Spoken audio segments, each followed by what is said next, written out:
Hey, Matthew, thanks for joining me today. Yeah, for sure. My pleasure. And thanks for asking me on, Kyle. Yeah, I really love your story. You worked with me probably about a year ago now, and we worked for several months together. You got some amazing results from what I have understood, but it was a lot of what you were doing outside of the program as well, and kind of like your attitude and your mindset that I think really made the difference. I think you really are an amazing example of all that. If you don't mind, I would love for you to share a little bit about your story, like what you were experiencing before you found me, and kind of go from there. Yeah, for sure. So, my context for starting to work with you, I've been blessed with good health through most of my life. Was a pretty high performing athlete up into my 20s. And then through my 20s, got involved with organic farming. So, spent a ton of time learning about food and nutrition, food as medicine.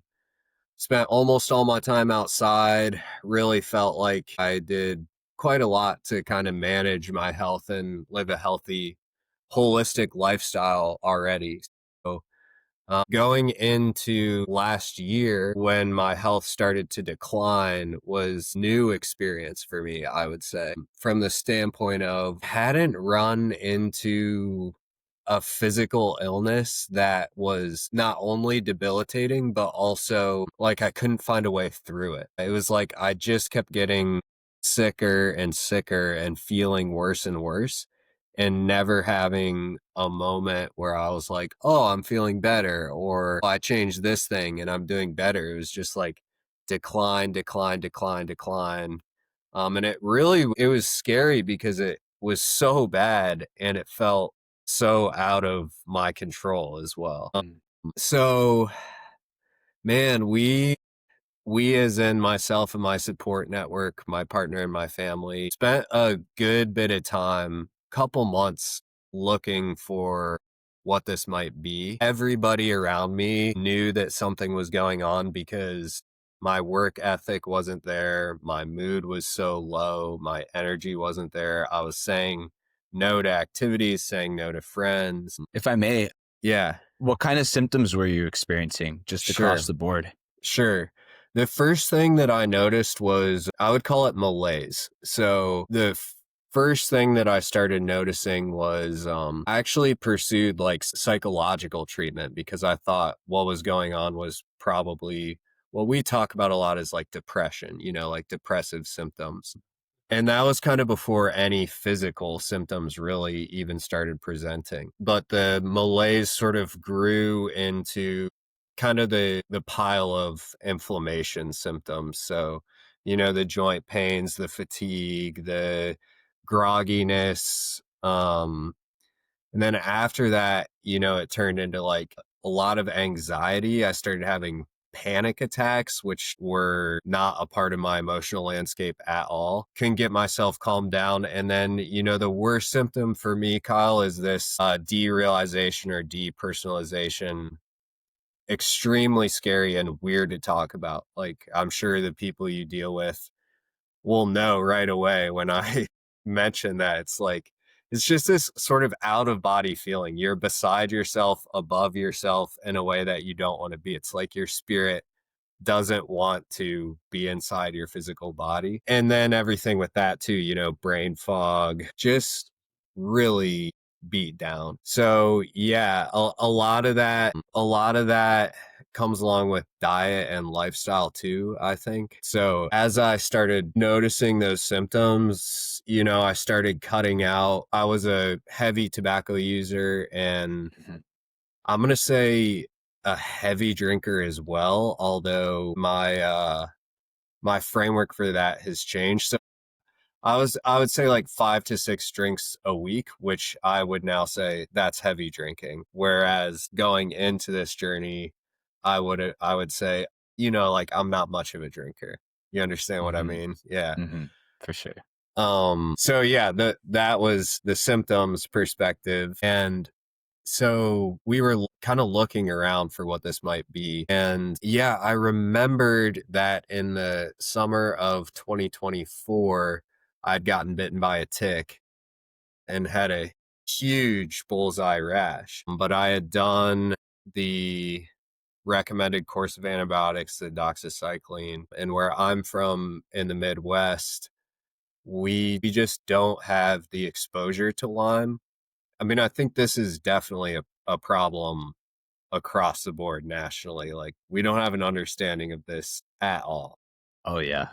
Yeah. So many doctors are saying it's a silent epidemic now. It's just so many issues with testing, and it essentially can appear like any symptom, right? Yeah. Any other condition. It's really it likes to play games, and so it could show up in any system of the body. And so it's very tricky to figure out and find out that, even psychological symptoms and weird things like depersonalization can be caused by these kind of insect borne infections. Yeah, absolutely. And I do want to circle back around to that trickiness because I think that's a pretty interesting point for me in my own healing journey. But yeah, I remembered that I knew there was some weirdness around Lyme. And so I started like pursuing this Lyme route. Like, could this be, you hear things about people who have had Lyme, or there's some scary stuff out there. I feel like almost in everybody's network of like, oh yeah, I knew this person who like had to take a year off of school, or they had to change their whole diet up. They can't eat McDonald's anymore. And if you've never come up against a health issue, you're thinking, that's horrible. Remembering those things, I was like, ooh, maybe I have Lyme. Maybe Lyme is what's happening. It was like as soon as I shine the light on that just a little bit, it was like a whole world got exposed to me of practitioners like yourself, other people who were dealing with the same symptomologies that I had, just a whole group of people out there looking for answers because, like myself, they were so stinking sick, man. Um, the one place, sadly, that didn't seem to be looking for answers was the medical community kind of at large, I guess I would say. So, like the urgent cares, the physicians, I went to some, like pretty far up the specialist chain. And I'm not sure what you want to call that, like our traditional practice or our Western practice. For some reason or another, that was the group of people that didn't seem to be looking for answers. So I kind of knew that I would need to look other places. And that's how I found you and your practice, Reddit, actually. And some of the Reddit boards and posts and like in the comments. I mean, you and the people you work with totally understand how it is. You just are looking everywhere. Mhm. And there was one chain in particular, and this person had commented, and the post was a person describing like, oh, I tried this thing and I had a terrible reaction. And the person who commented had a big chunk that was like, oh, hey, I am familiar with this protocol and it's not surprising to me that you got this reaction. Maybe you should. And then there's several recommendations, like very thorough comment. It seemed like somebody who really cared. And Mhm. so, yeah, you're smiling a little bit because I follow this post and it links to your Reddit profile, which links to your website. Yeah. And as soon as I read your website and read your story, it was like such a relief, man, because I was like, wow, that I can tell from this person's language that they have experienced what I'm currently experiencing, Mhm. full spectrum of physical, emotional, spiritual strife, and found a way through it. So that's how I got connected with you. And then, like you said, that was a little over a year ago. And yeah, we worked together over the course of that year, and the results have been profound. Yeah, amazing. Yeah, we'll get into all that in a second. I do want to highlight though, it is so scary to feel alone in a journey like that, where it's like I'm like one of the only people like this. Like no one really gets it, and when you get gaslit by practitioners too, who maybe have all the good science and all the good language, but they can't really see you and hold space for the state that you're at. I remember along my journey, like pretty much almost no one I met was able to like meet me where I was at in that state of darkness, right? Hmm. And the first few people that I did meet like that were actually some of my early mentors, right? And so, yeah, I mean, it's beautiful because you, like so many others now, are finding a way out of that, and now being able to hold space for people who are in it, going through it, and think they're alone. Yeah.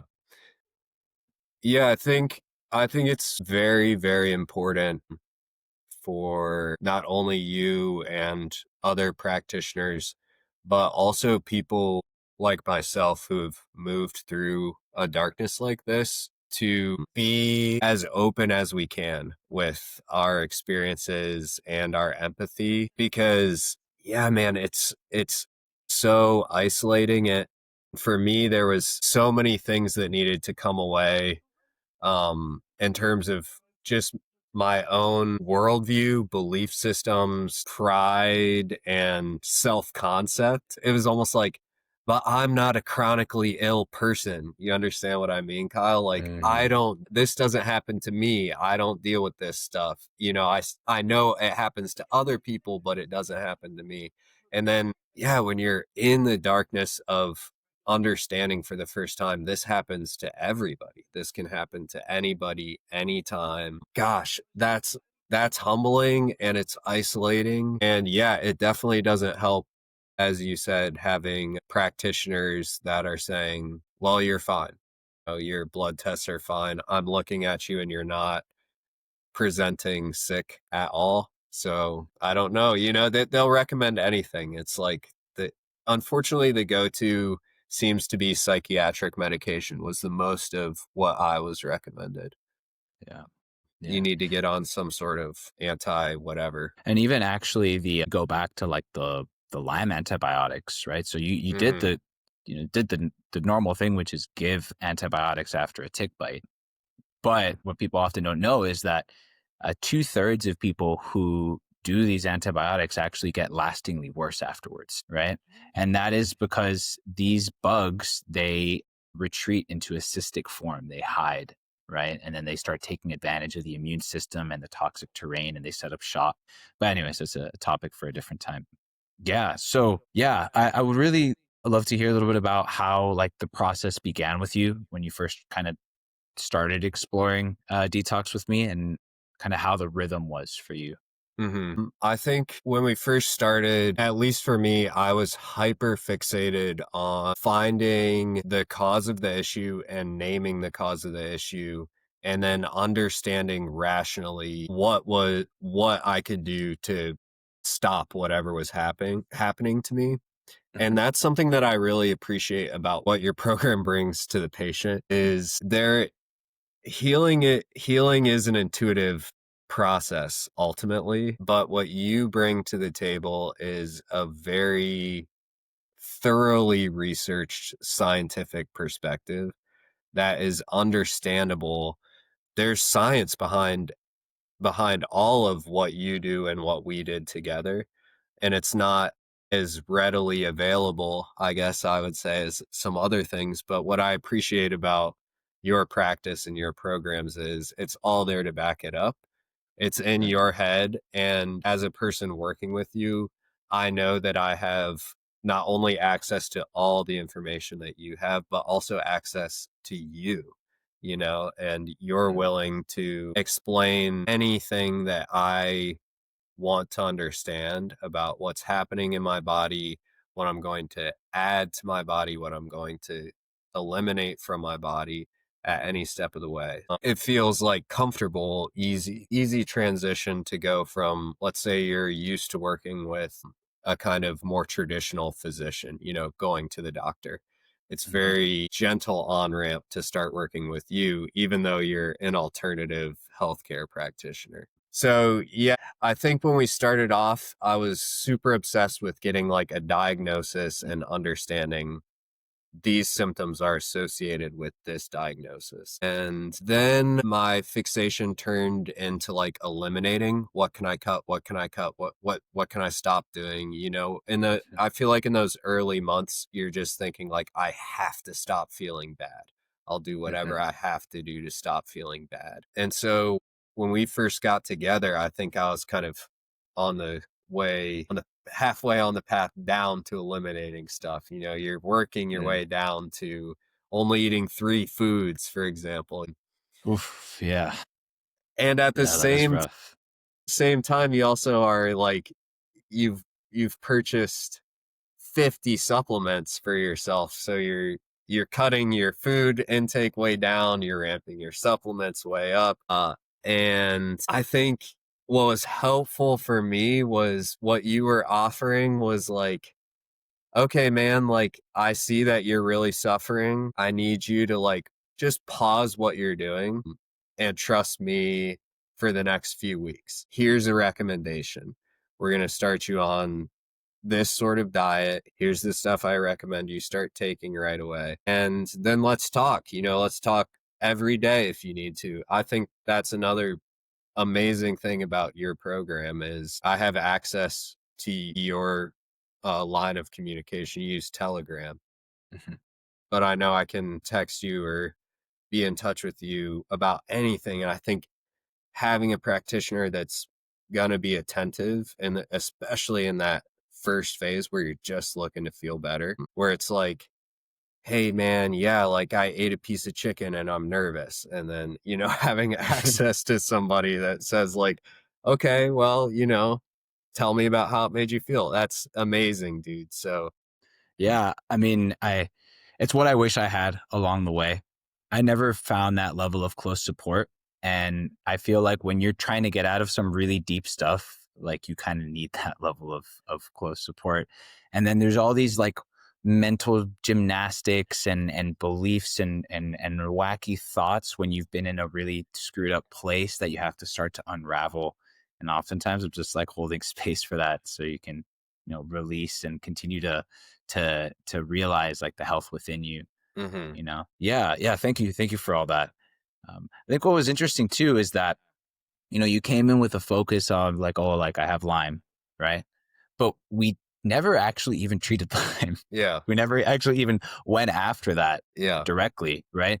We right, just worked on all the foundations, all the drainage, all the detoxification, the remineralization, the binding, right? The lymphatics. We worked on, I mean, so many, the immune system, right? We worked on immune modulation for quite a while. Then we worked on parasites and never even like really touched Lyme directly, right? Which I think is so funny because that is like the opposite. Most people when they think of Lyme as an infection, like, oh, that's the first thing you need to go for. And mhm, really, I think the focus should be like, how do we empower a person's own immune system to handle the bugs, right? To handle all that stuff. So that is the focus, and then it becomes an afterthought.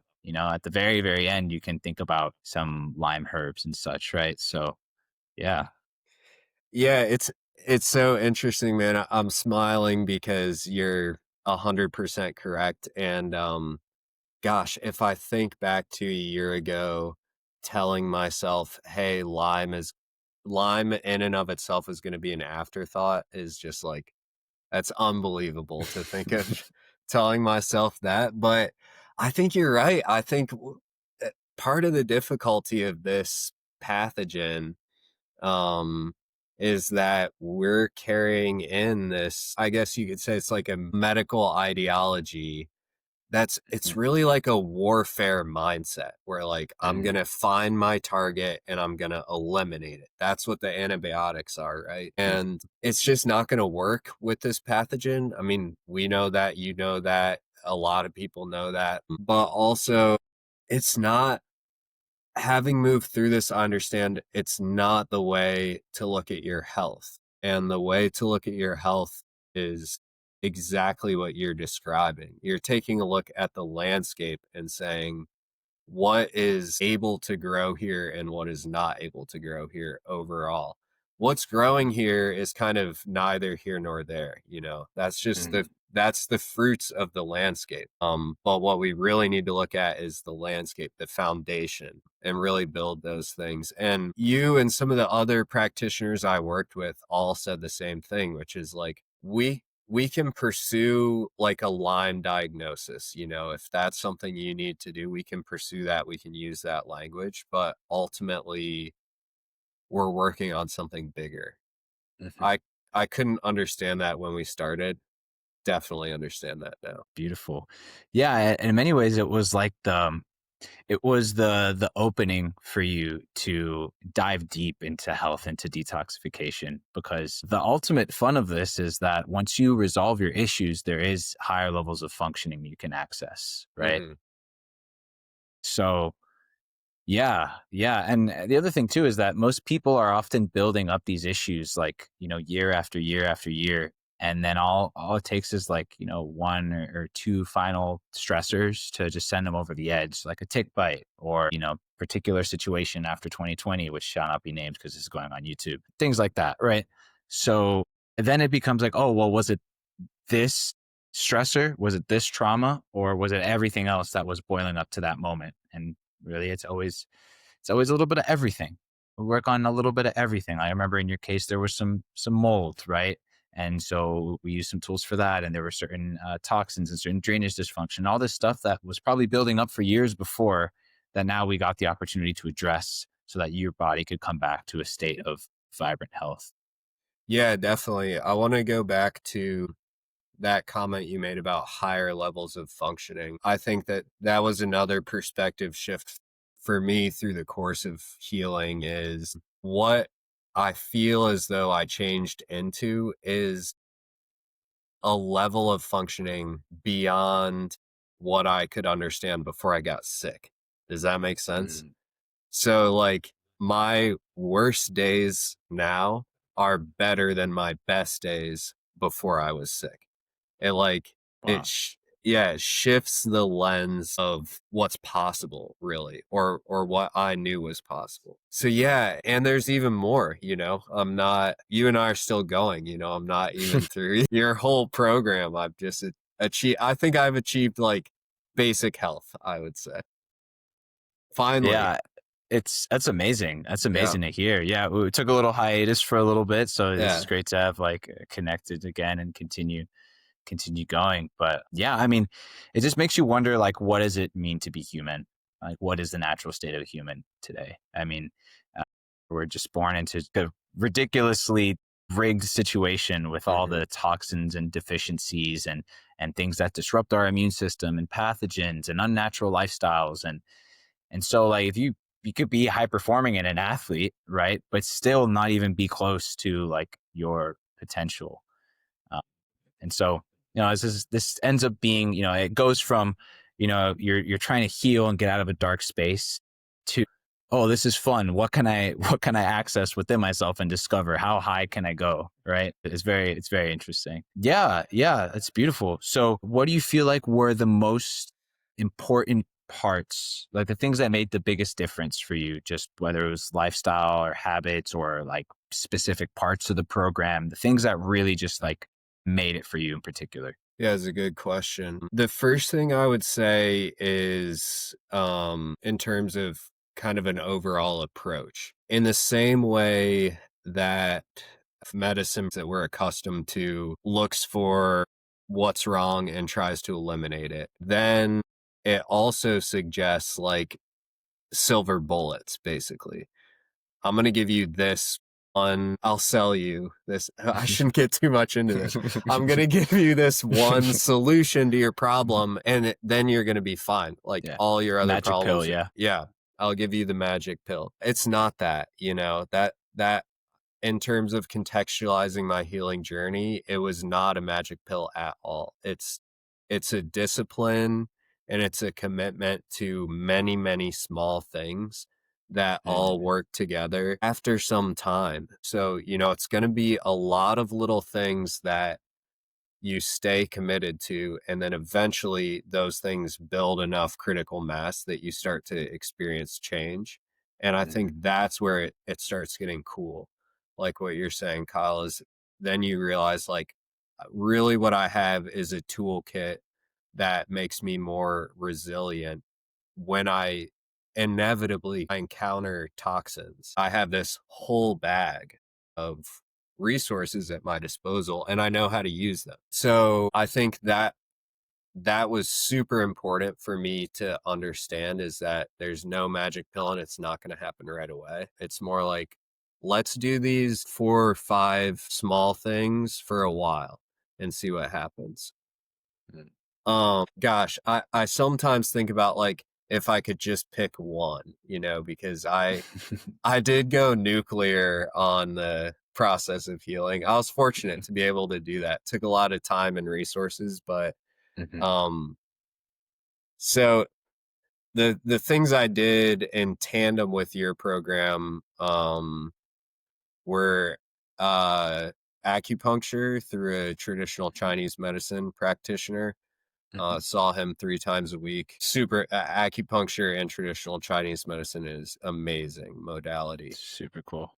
Yeah. Worked with somebody who does frequency therapy. Very cool. Yeah. Also extremely powerful. Mhm.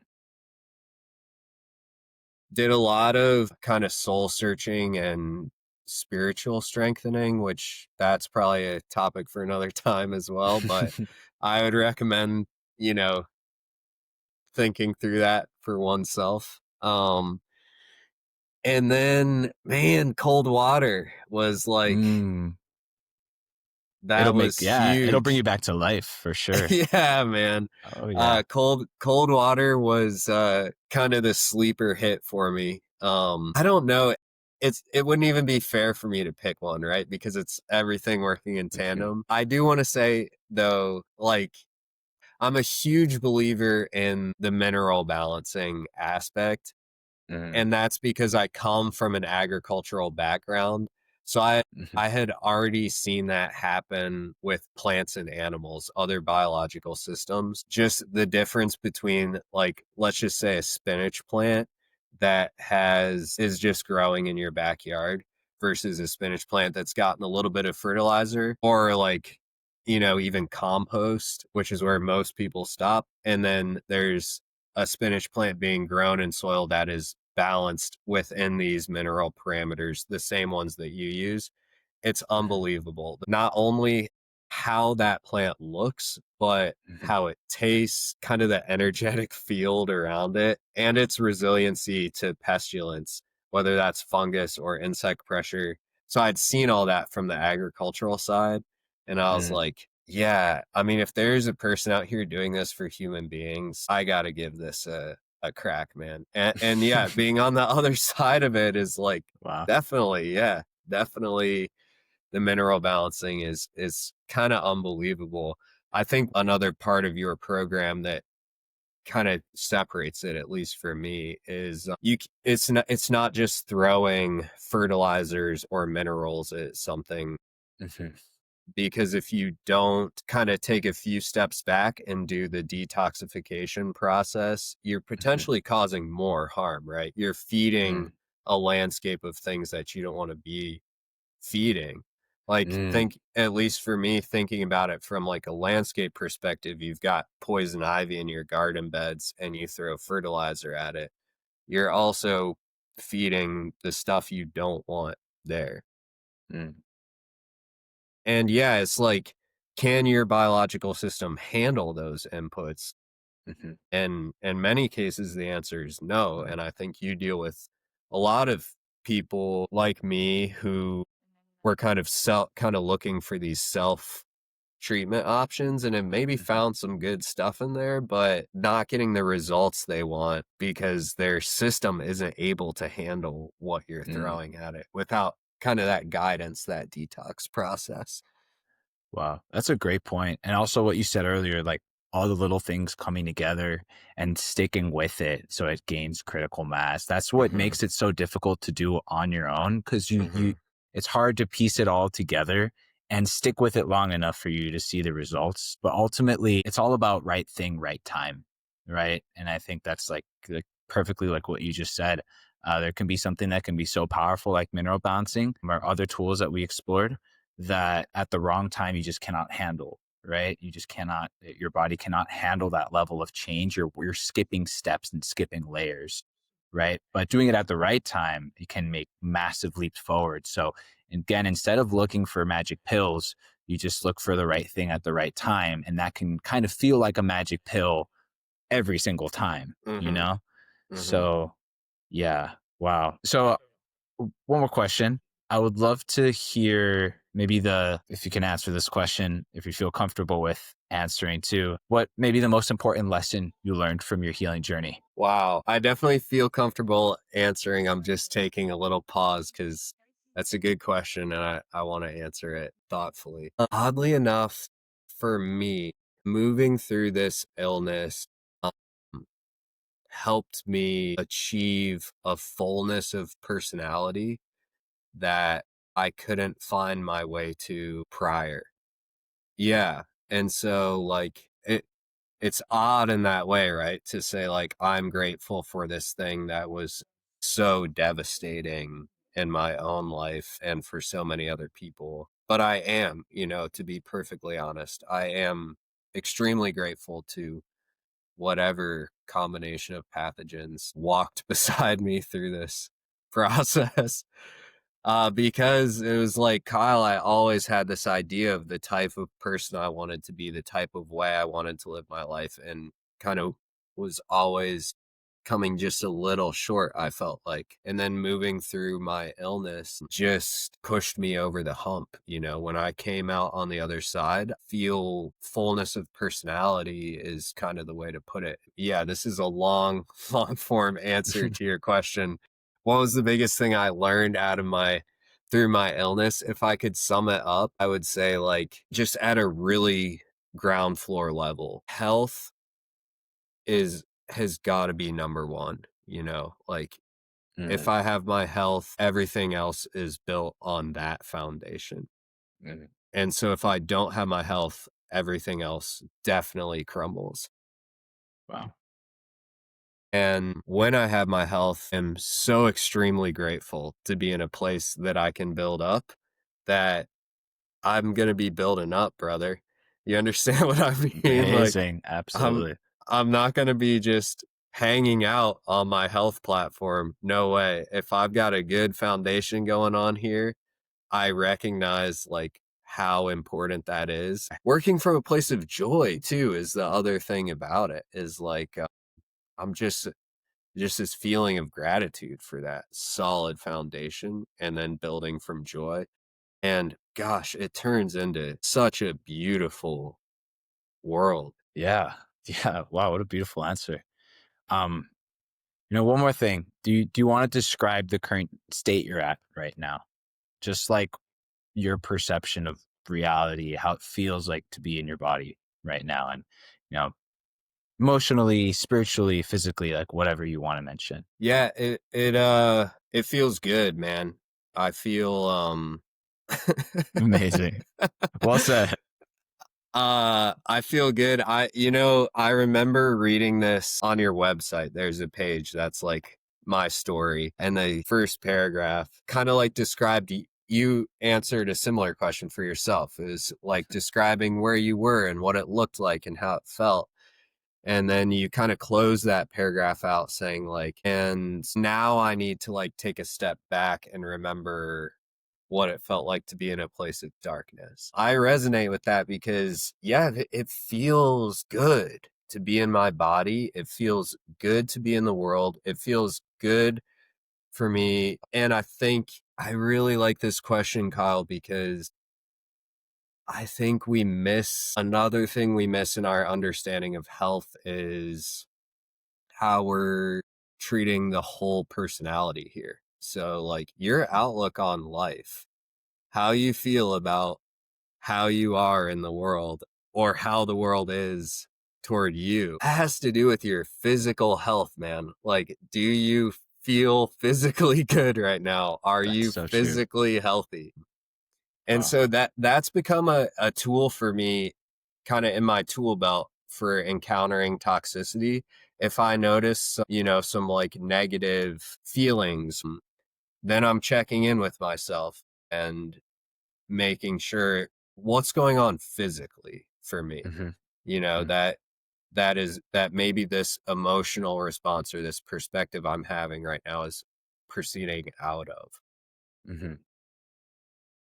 That's another huge thing I learned working through the illness is it's like I don't even know that I could put a percentage on it, but it's high. Like the degree of emotional, spiritual wellness or unwellness you're feeling, how much of that is actually physical? Really high.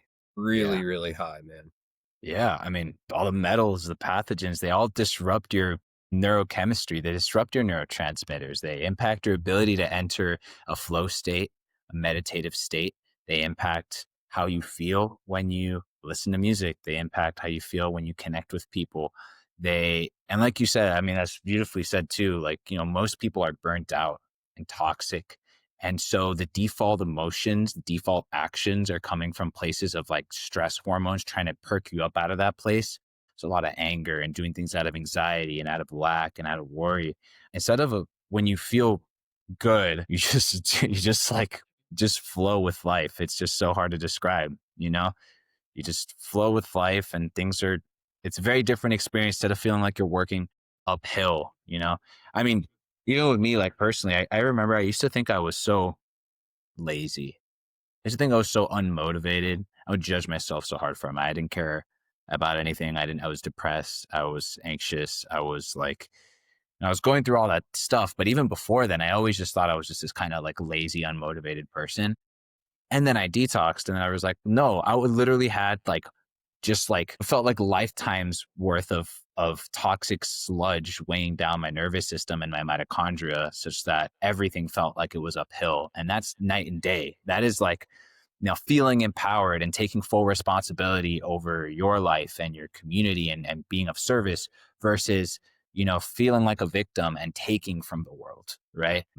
So yeah, it goes pretty deep, I would say. Yeah, I think you're really onto something with that mode of thinking, and I wish that more that it was part of the cultural conversation in a bigger way because it's kind of like it goes unbelievably deep. And the thing is, there's a path out of it, you know? I just hope that that can become a bigger part of what we talk about because it's like we're gonna come up against toxicity. We're gonna come Mhm. up against adverse things. There's no way for us to eliminate all of them. So it's really about how strong are we? How strong is our body? Can they just move through us, bounce off of us, go through us? Can we deal with them? And I think that's what your program really is, from my perspective, focusing on building for people. Beautiful. So, yeah. Beautiful. Well, Matthew, thank you so much for joining me today. So, is there any last few remarks you want to share with anyone who's listening? Any words of hope or anything you feel? Yeah, yeah. Gosh, I guess I would say there's so much hope. And I really understand how hard that can be to hear. Some of these latent illnesses make you feel like there's hope for Kyle, there's hope for Matthew. There's not hope for me though, because I'm so worse off, you know? That feeling of isolation when you're in that darkness. I think that's part of the survival mechanisms of the pathogens that you're dealing with. But there really is hope, you know. When you come out on the other side, it's unbelievable. It takes a lot of work, and man, I guess Kyle, I would say like, yeah, it was the hardest thing I've done in my life, no doubt, to move through this. But getting through it is just a whole amazing, amazing world of health and vitality. It's all there, and there's a path there's definitely a path to getting there. So, yeah, there's a lot of hope for sure. Beautiful. Well, Matthew, thank you for your words of wisdom coming from the heart. And again, thank you for sharing your story. Take care, everyone.